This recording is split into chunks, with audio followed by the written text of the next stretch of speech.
பராசக்தி ஹீரோடா.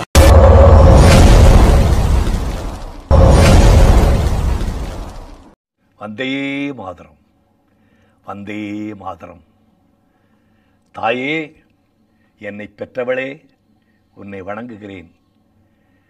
பாரத மண்ணே, பொன்னே, என்னை ஈன்ற பாரத திருநாடே, உன் மடியிலேதான் பிறந்தேன், உன் மடியிலேதான் தவழ்ந்து விளையாடி கொண்டிருக்கிறேன்.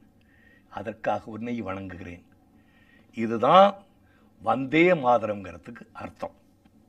பெரியோர்களே, என் அருமை தாய்மார்களே, என் உயிரினும் மேலான தமிழ் பெருங்குடி மக்களே, உங்கள் அனைவருடைய பொற்பாத கமலங்களுக்கும் என்னுடைய பணிவான வணக்கம் உரித்தாகட்டும்.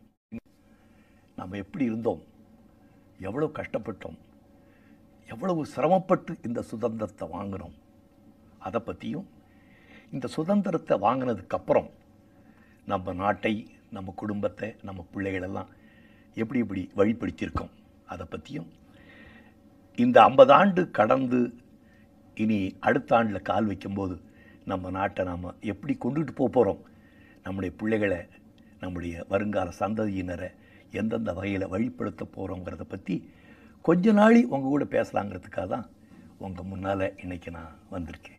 என்னருமை தமிழ் மக்களே, நாம் பெற்ற இந்த சுதந்திரத்தை பற்றி நம்முடைய மாபெரும் கவி, அமரகவி சுப்பிரமணிய பாரதி என்ன பாடினான்? தண்ணீர் விட்டோ வளர்த்தோம் சர்வேசா, இப்பயிரை கண்ணீரால் காத்தோம் என்றான். பெற்ற சுதந்திரத்தை கண்ணீர் விட்டு வளர்க்க வேண்டாம், சிறிது தண்ணீராவது ஊற்றி வளர்க்க வேண்டாமா? இந்த சுதந்திரத்திற்காக எவ்வளவு பேர் பாடுபட்டு உயிரை கொடுத்திருக்கிறார்கள். வடநாட்டிலே ஒரு பெண் ஜான்சி ராணி வெள்ளையனை எதிர்த்து போர்க்களத்திலே உயிரை விட்டாள். பக்கத்து நாடு கர்நாடகாவிலே திப்பு சுல்தான் எதிரியை, வெள்ளக்காரனை எதிர்த்து நின்று போர்க்களத்திலே உயிர் விட்டான். ஏன்? நம்ம நாட்டை எடுத்துக்கங்க, இங்கே என்ன குறைந்து விட்டது? வீரபாண்டிய கட்டபொம்மன் வெள்ளையனை எதிர்த்து நின்றான். சுதந்திரத்துக்காக நாம் போராடும் போது வெள்ளக்காரனை மட்டுமா எதிர்த்து போராடணும்? இல்லை, நம்ம ஆட்களே எதிர்த்து போராட வேண்டிய நிலைமை நமக்கு ஏற்பட்டுச்சு.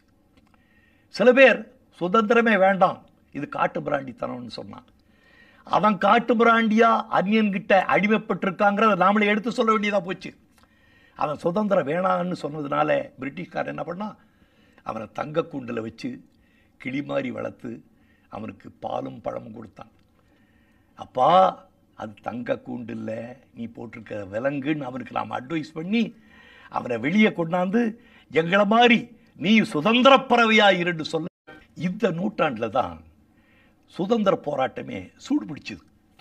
வடநாட்டில் தேசபிதா காந்தியோட தலைமையில் நேருஜி, பட்டேல், சுபாஷ் சந்திர போஸ் எல்லாம் போனாங்க.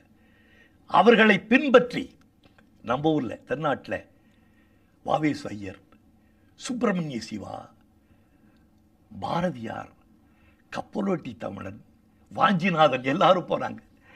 அவங்களுக்கு இந்த லஞ்ச லாவண்யம், பணம், பதவி இதெல்லாம் தேவையே இல்லை, தேவைப்படலை. அவங்களுடைய ஒரே குறிக்கோள் இந்த நாட்டினுடைய விடுதலை, விடுதலை, விடுதலை, இன்குலாப் ஜிந்தாபாத்.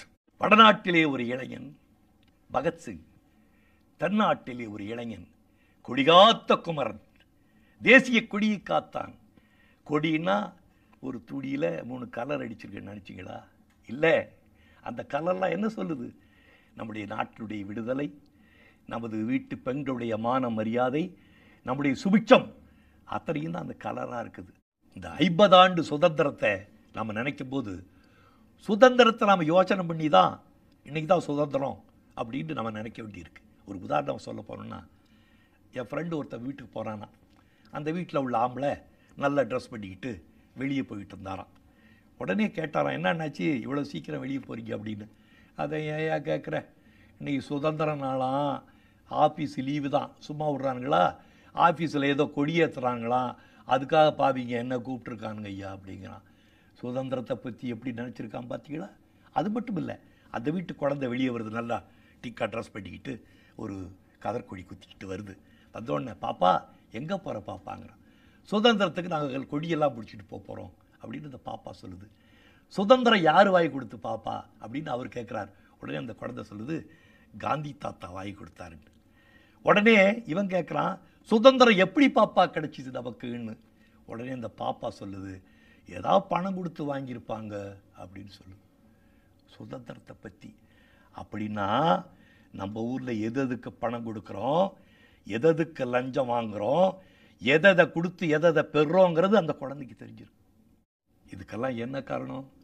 சுதந்திரத்தை நம்ம சரியாக புரிஞ்சுக்கலை, அதுக்கு கரெக்டாக மரியாதை கொடுக்கலன்னு அர்த்தம். இப்போவா 50 வருஷமாகவே நம்ம சரியாக மரியாதை கொடுக்கல. நம்ம வீட்டில் தீபாவளி வருது, கடனோ உடனோ வாங்கி பலகாரம் பண்ணுறோம், முஸ்லீம் வீட்டுக்கு அனுப்புகிறோம். முஸ்லீம் வீட்டில் ரம்ஜான் வருது, அவங்க கடனை உடனே வாங்குறாங்க, அவங்க வீட்டில் செய்கிற பலகாரத்தை நமக்கு அனுப்புகிறாங்க. கிறிஸ்தவங்க வீட்டில் அந்த கிறிஸ்மஸ் வருது, கடனை உடனே வாங்கி அதை நடத்தி நம்ம வீட்டு பலகாரம் அனுப்புகிறாங்க. அதே மாதிரி நம்ம சுதந்திர நாளை ஏன் நினைக்கக்கூடாது? உலகத்திலேயே தலை சிறந்த நாடான அமெரிக்காவில் சுதந்திர நாள் எவ்வளோ பிரமாதமாக கொண்டாடுறான் தெரியுமா? நானே என் கண்ணால் பார்த்தேன். அவருக்கு உயிர் கூட பெருசு இல்லை, சுதந்திர நாள் தான் பெருசு. அதை மாதிரி நம்ம ஊரில் நாம் ஏன் நினைக்கக்கூடாது? நாம் அவனை விட குறைஞ்சா போயிட்டோம். அதாவது நாம் இந்தியன்னு பெருமையோடு சொல்லிக்கிறத மறக்கக்கூடாது. எனக்கு ஒரு ஃப்ரெண்டு ஒரு கதை சொன்னார். ஒரு ஊரில் ஒரு பெரியவர் கேட்டாராம், உங்கள் இந்தியாவில் எது மைனாரிட்டின்னு. அவன் சொன்னானா, இந்தியன் தான் மைனாரிட்டினானா. ஏன்னானா, இந்தியாவில் உள்ளவனை கேட்டால் நான் தெலுங்குங்கிறான், ஒருத்தன் தமிழங்கிறான், ஒருத்தன் குஜராத்திங்கிறான், மராட்டிங்கிறான், பஞ்சாபிங்கிறான், இந்தியன் ஒருத்தனுமே சொல்லலையே. அப்படி இருக்கும்போது இந்திய நாட்டை நீ எப்படி இப்போ பெருமைப்படுத்தணுவாங்க? இந்தியன்னு நீ ஒத்துக்கிட்டீன்னா தான் இந்த இந்தியா பெருமைப்படும். இந்திய நாடு உன்னுடைய நாடுங்கிறத ஏற்றுக்கணும்.